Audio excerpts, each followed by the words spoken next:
The fact that no other significant European nations intervened during the Franco-Prussian War is among its most intriguing aspects. This begs the question, considering that the majority of them would have benefited in some way from siding with one side or the other. What prevented any of the major powers from participating in the Franco-Prussian conflict? We'll begin by answering the most straightforward question: America. The United States refrained from interfering for two main reasons. First, America didn't give a damn. The United States was essentially unaffected in the short term by this, and American officials generally showed little interest in European affairs. The US's deadly and destructive civil war had just finished, which was the second reason.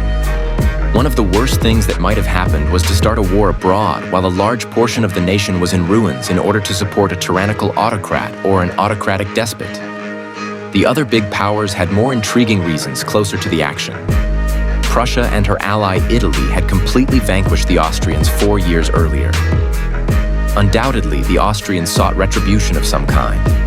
However, its loss had nearly led to the fall of the Habsburg monarchy, and the empire was undergoing significant reforms, which included making concessions to the Hungarians, which is how the Austrian Empire became the Austro-Hungarian Empire.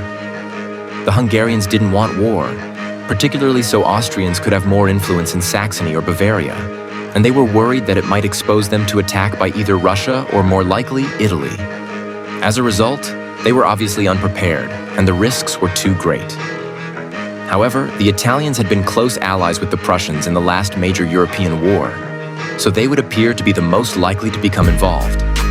Italy had good relations with both Paris and Berlin, which was the issue.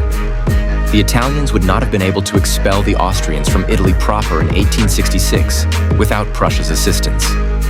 The Prussians, however, were unwilling to prolong the conflict in order to aid Italy's further expansion. Additionally, France, particularly its Emperor Napoleon III, had been instrumental in Italy's conquest of Venetia as well as its unification. Despite their conflicting allegiances, their primary reason for not joining was pragmatic. Simply put, the Italian army was inadequate. Italy had suffered under the drab Austrian army, while France and Russia were the continent's two most powerful field forces. Therefore, doing so was viewed as a bad decision. Similar to this, the Russians' perceptions of the fighters were conflicted and mostly unfavorable. In contrast to France, which had just engaged in combat with the Russians and humiliated them in the Crimean War, Prussia was viewed as a new contender for supremacy in Eastern Europe, even though relations with it were generally positive. Aiding a nation that was actively hostile to you was never going to happen, and helping Prussia would have only served to strengthen Russia's neighbor. As long as the balance of power stayed in check, Prussia was an old ally of Britain, but France had made the unforgivable mistake of becoming France.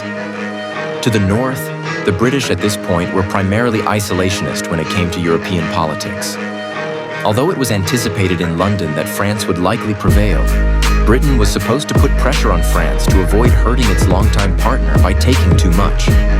Because of all of this, the Franco-Prussian War never grew into a more significant struggle. Mediating the peace served the interests of the big nations more than engaging in combat. And everyone but France was largely satisfied because the new Germany didn't take too much.